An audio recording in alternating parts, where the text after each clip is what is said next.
Hello दोस्तों, welcome to R M study. मैं K D आपके लिए लेके आ रहा हूँ डीएमआरसी मेंटेनर का अगले साल का पेपर, जो कि 17 फरवरी को कंडक्ट किया गया था।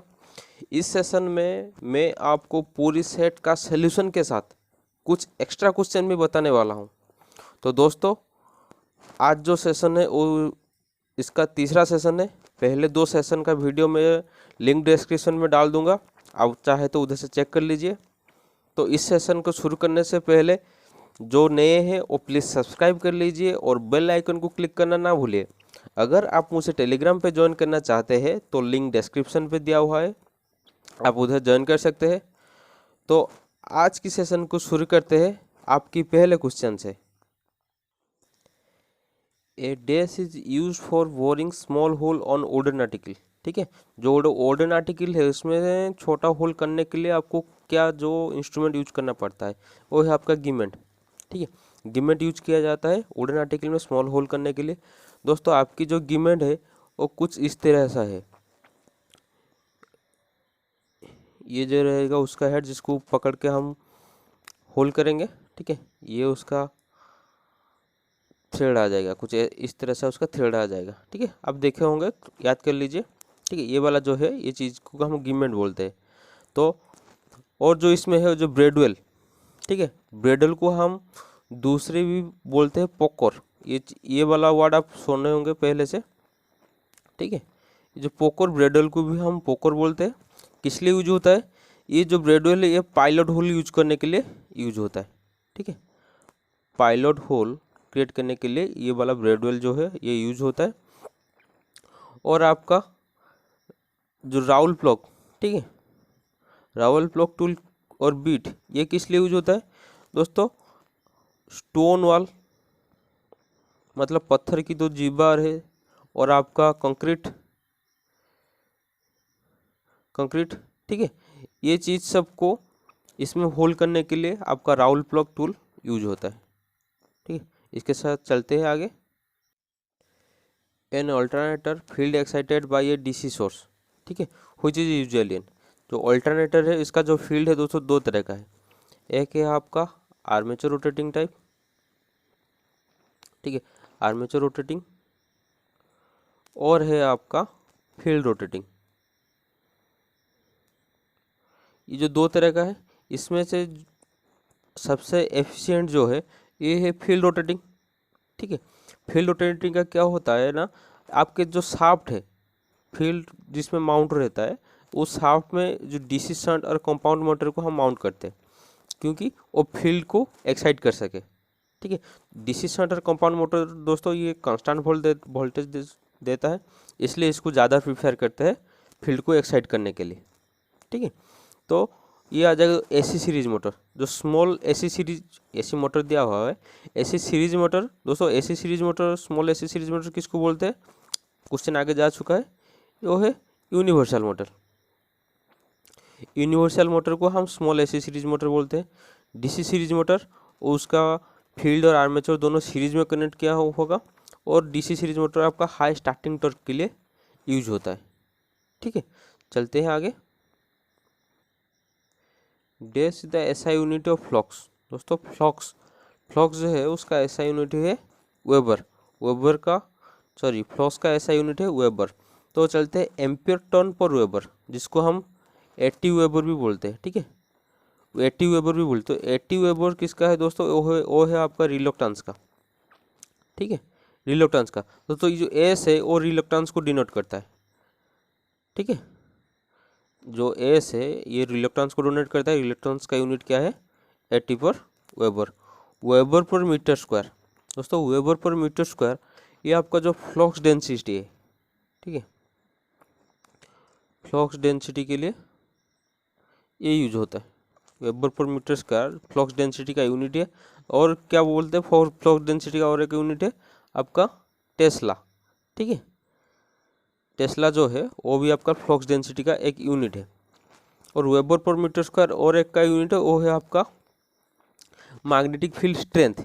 ठीक है, मैग्नेटिक फील्ड स्ट्रेंथ का यूनिट है weber per metre square. Magnetic field strength ठीक है। तो दोस्तों फिर एक बार बता रहा हूँ, जो एम्पियर टन पर वेबर है वो है आपका रिलक्टेंस का, जिसको हम 80 पर वेबर भी बोलते हैं। वेबर पर मीटर स्क्वायर एक रह गया आपका मैग्नेटिक फील्ड स्ट्रेंथ के लिए, और आपका है फ्लक्स डेंसिटी के लिए। फ्लक्स डेंसिटी के लिए वेबर पर मीटर स्क्वायर, और उसको दूसरे में बोलते हैं टेस्ला, इसका यूनिट है। और जो वेबर है आपका फ्लक्स का। ठीक है, चलते हैं आगे। Which of the below is the advantage of BIS to the manufacture. तो पहले चलते हैं जो BIS का फुल फॉर्म क्या है। ठीक है, BIS का दोस्तों फुल फॉर्म है ब्यूरो ऑफ इंडियन स्टैंडर्ड। क्या है? Bureau of Indian standard. ठीक है, bureau of Indian standard BIS का फुल फॉर्म है। दोस्तों ये जो यूज क्यों करते हैं?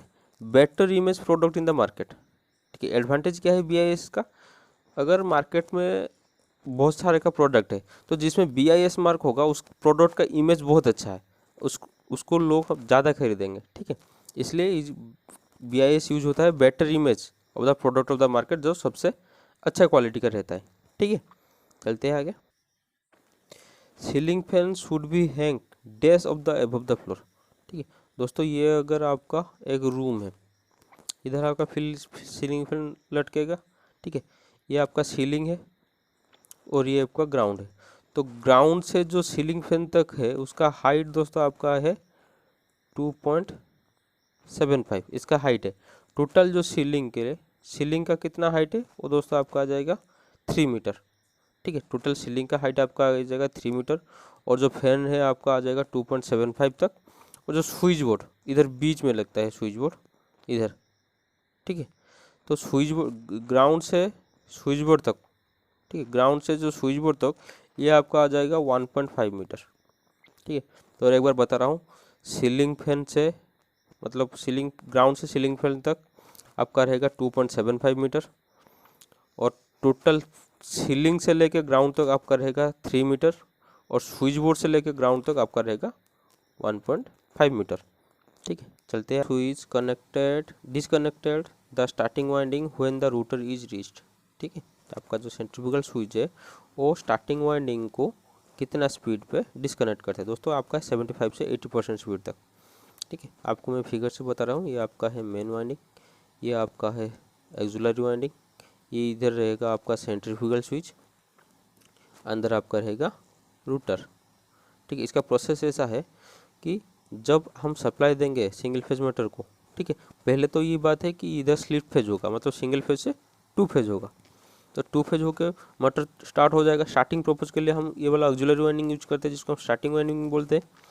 ठीक है, इसका जो है उसका जो प्रॉपर्टी है, ये उसका लो इंडक्टेंस है, इसका है हाई इंडक्टेंस है। ठीक है, तो जब मोटर 75 से 80% तक स्पीड में आ जाएगा तो ये वाला जो स्विच ओपन कंडीशन में, मतलब 75 से 80% होने से ये वाला स्विच ओपन हो जाएगा। ओपन हो जाने से आपका जो ऑक्सिलरी वाइंडिंग है, मतलब स्टार्टिंग वाइंडिंग, वो मेन वाइंडिंग से डिस्कनेक्ट हो जाएगा। उसके बाद जो है आपका मोटर मेन वाइंडिंग से ही चलेगा।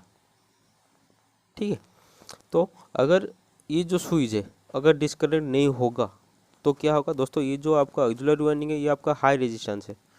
ठीक है, तो हाई रेजिस्टेंस होने से वजह से अगर ये डिस्कनेक्ट नहीं होगा तो उधर आपका जो ड्रॉप ज़्यादा होगा, मतलब हीट जनरेशन इधर ज़्यादा होगा। हीट जनरेशन ज़्यादा होने से फुल जो मोटर है वो डिस्कनेक्ट हो जाएगा या कुछ डिफेक्ट हो जाएगा। इसलिए जो सेंट्रीफ्यूगल स्विच हम यूज करते हैं स्टार्टिंग वाइंडिंग को डिस्कनेक्ट करने के लिए। इसके साथ चलते हैं आगे। If field winding of a DC shunt motor is open at no load. ठीक है, नो लोड कंडीशन में आपका अगर फील्ड वाइंडिंग ओपन हो जाता है तो आपका क्या होगा साउंड मोटर का? ठीक है, साउंड मोटर का फिगर कर लेता हूँ। ये है साउंड मोटर आपका, ये आपका रह जाएगा आर्मेचर। ठीक है, इधर आपका रहेगा लोड। ठीक है, अगर नो लोड कंडीशन में आपका जो साउंड वाइंडिंग है इधर ब्रेक हो गया, मतलब ओपन हो गया, तो आपका इफेक्ट क्या होगा दोस्तों? ये अगर ब्रेक हो गया ना तो आपका जो आर्मेचर है वो रेसिडुअल मैग्नेटाइजिंग के थ्रू से स्टार्ट होना शुरू कर देगा। ठीक है। रेसिडुअल मैग्नेटाइजिंग के थ्रू से वो स्टार्ट है ना शुरू हो जाएगा। अगर रेसिडुअल मैग्नेटाइजिंग के थ्रू से स्टार्ट होना शुरू हो जाएगा दोस्तों, आपको तो पता है रेसिडुअल मैग्नेटाइजिंग सबसे मतलब बहुत ही कम फ्लक्स जो जनरेट करता है, ठीक है, उसका जो फ्लक्स है वो बहुत ही कम रहता है। तो आपको एक रिलेशन पता होगा, आपका जो स्पीड वो इन्वर्सली प्रोपोर्शनल टू फ्लक्स है, ठीक है। अगर आपका फ्लक्स घट जाएगा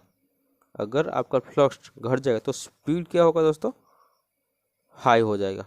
तो इसलिए जो फील्ड वाइंडिंग है आपका ओपन हो जाएगा नो लोड केस में, तो वो मोटर ज़्यादा स्पीड में घूमना शुरू कर देगा, ठीक है।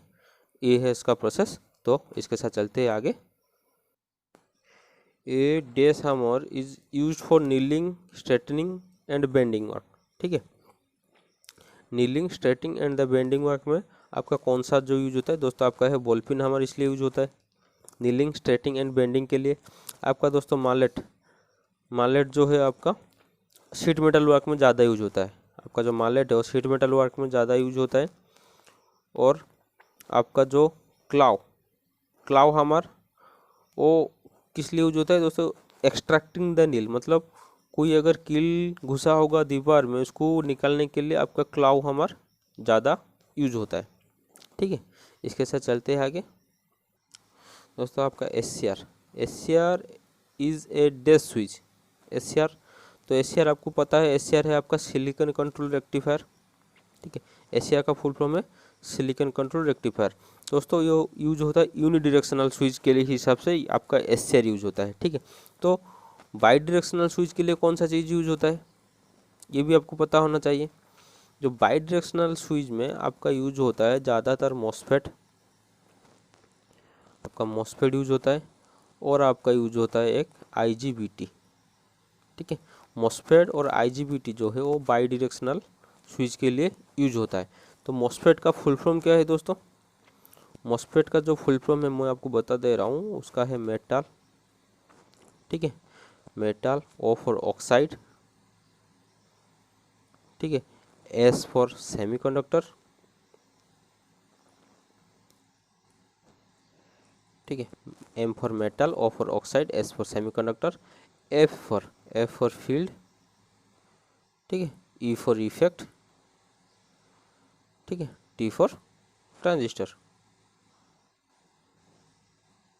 ठीक है। एम मॉसफेट का दोस्तों जो फुल फॉर्म है उसका है metal oxide semiconductor field effect transistor, ठीक है। ये आ गया आपका मॉसफेट का पूरा फुल फॉर्म, ठीक है। दोस्तों आपका जो और एक बाई डायरेक्शनल में रह गया IGBT, ठीक है। IGBT का फुल फॉर्म क्या है, I फॉर इंसुलेटेड, ठीक है,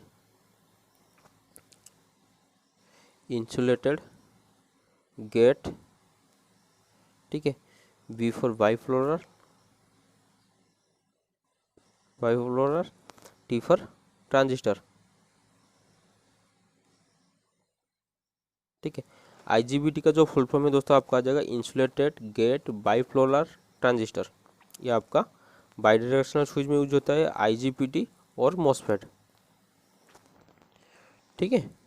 तो यूनिडायरेक्शनल में आपका यूज होता है SCR, बाई डायरेक्शनल पे यूज होता है IGBT और मॉसफेट, ठीक है। चलते हैं आगे। The capacitor start induction run motor have a dash torque as compare to the resistance start motor, ठीक है।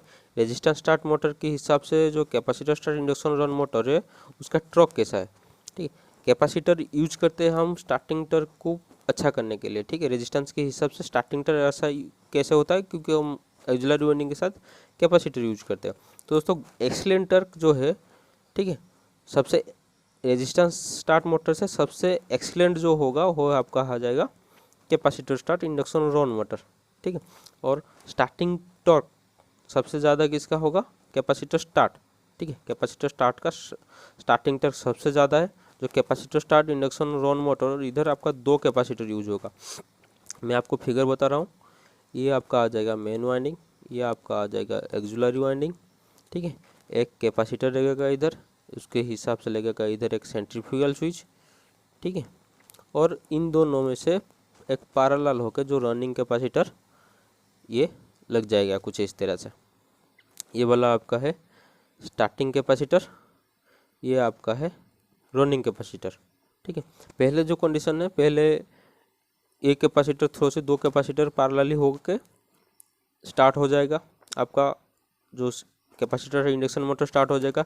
तो जब आपका स्पीड 75 से 80% तक आ जाएगा, ठीक है, ये जो आपका सेंट्रीफ्यूगल स्विच है वो डिस्कनेक्ट कर देगा किसको, स्टार्टिंग कैपेसिटर को।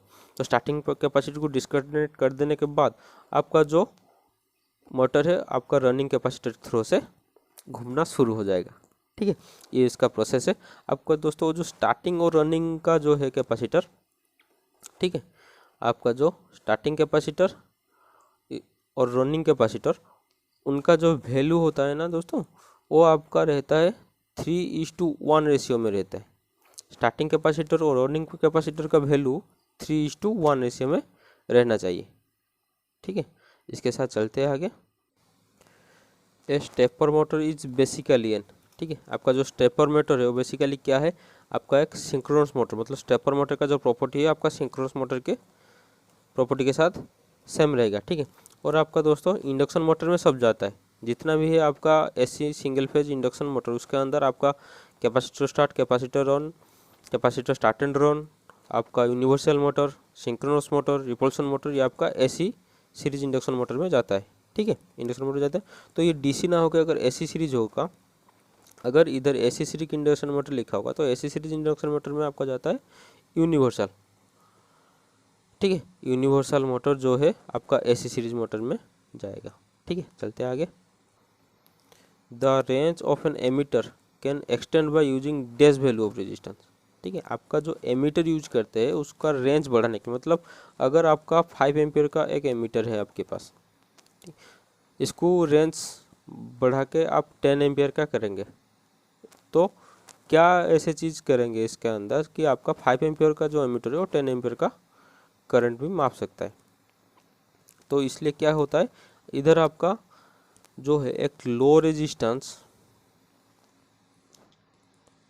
रेजिस्टेंस पैरेलली कनेक्ट होता है मीटर के साथ, पैरेलली कनेक्ट होता है मीटर के साथ। ठीक है, तो आपका तो आंसर पता हो गया कि लो रेजिस्टेंस, इसको क्या बोलते हैं, जो low resistance connected parallelly with a meter, इसको दोस्तों हम बोलते हैं shunt.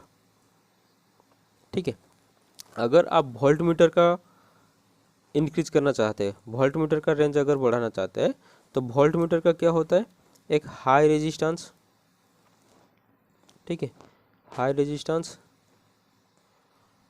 Series with the meter. ठीक है, एक हाई रेजिस्टेंस सीरीज रहेगा मीटर के साथ। ठीक है, तो आप जो वोल्ट मीटर है उसका रेंज बढ़ा सकते हैं। तो ये जो इसको क्या बोलते हैं, मल्टीप्लायर।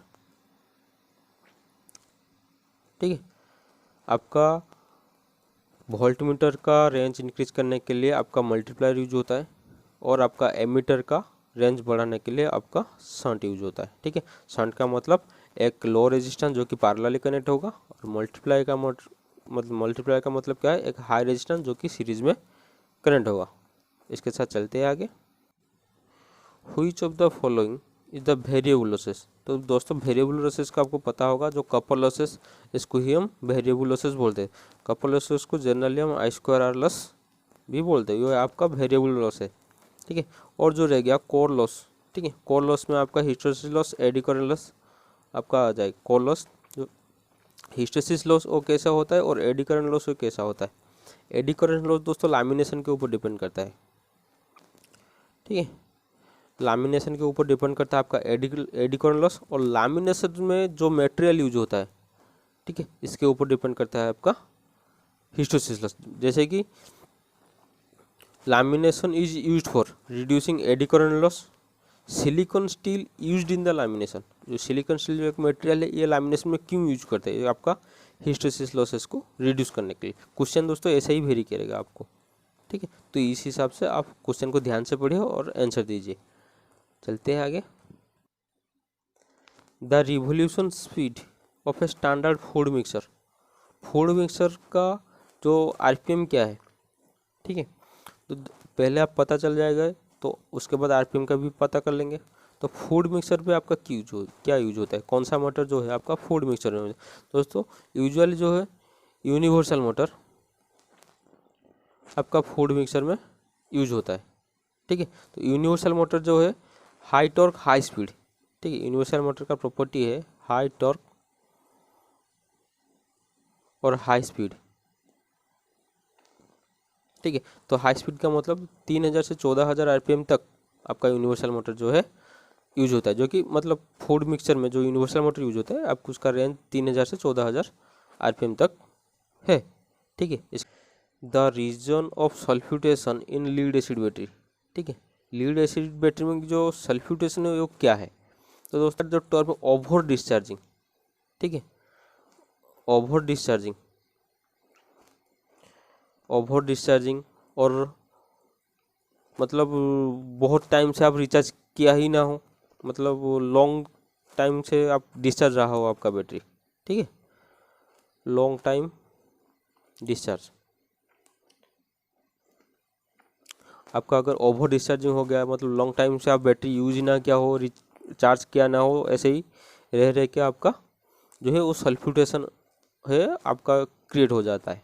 तो इसको रिड्यूस कैसे करेंगे, जो सल्फ्यूटेशन है इसको रिड्यूस कैसे करेंगे, ठीक है। तो इसको भी बता रहा हूँ कि सल्फ्यूटेशन इफेक्ट को रिड्यूस करने के लिए आपका जो यूज होता है वो है आपका ट्रिकल चार्ज, ठीक है।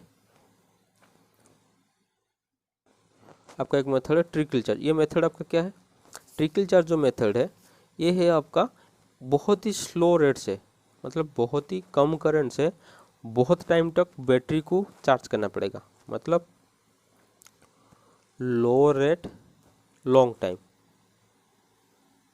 ठीक है। बहुत ही कम रेट करंट से आपको बहुत देर तक आपका बैटरी को चार्ज करना पड़ेगा।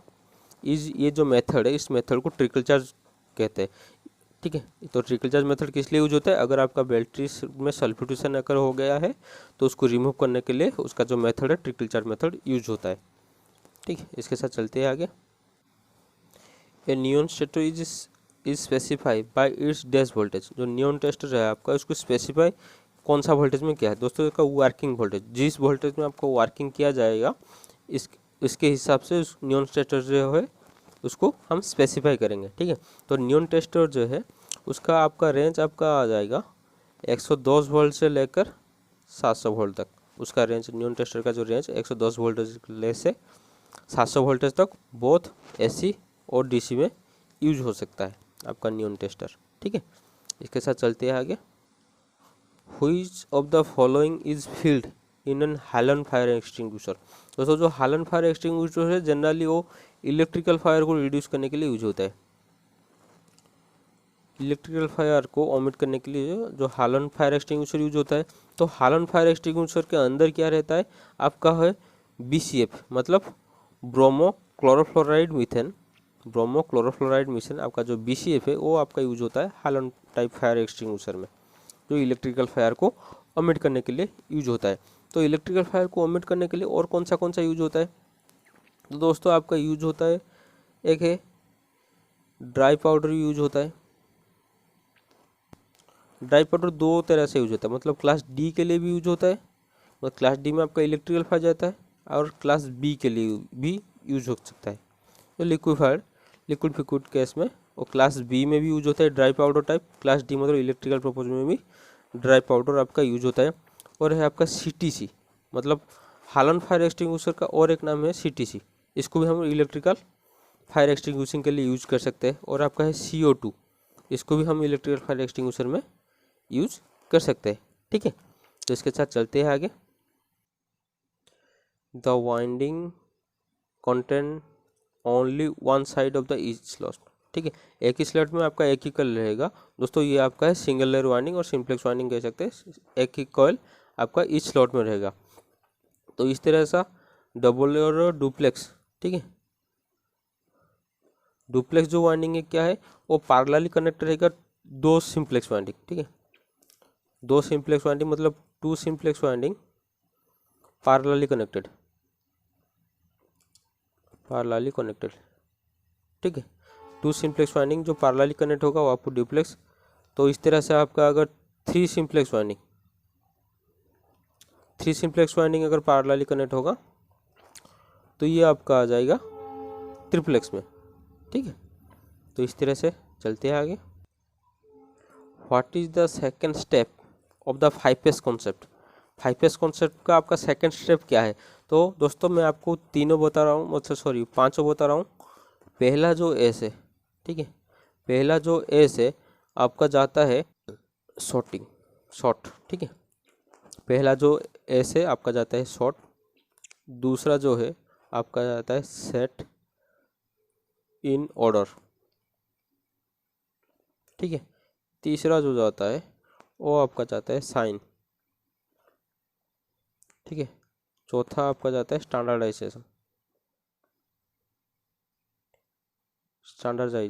ठीक है।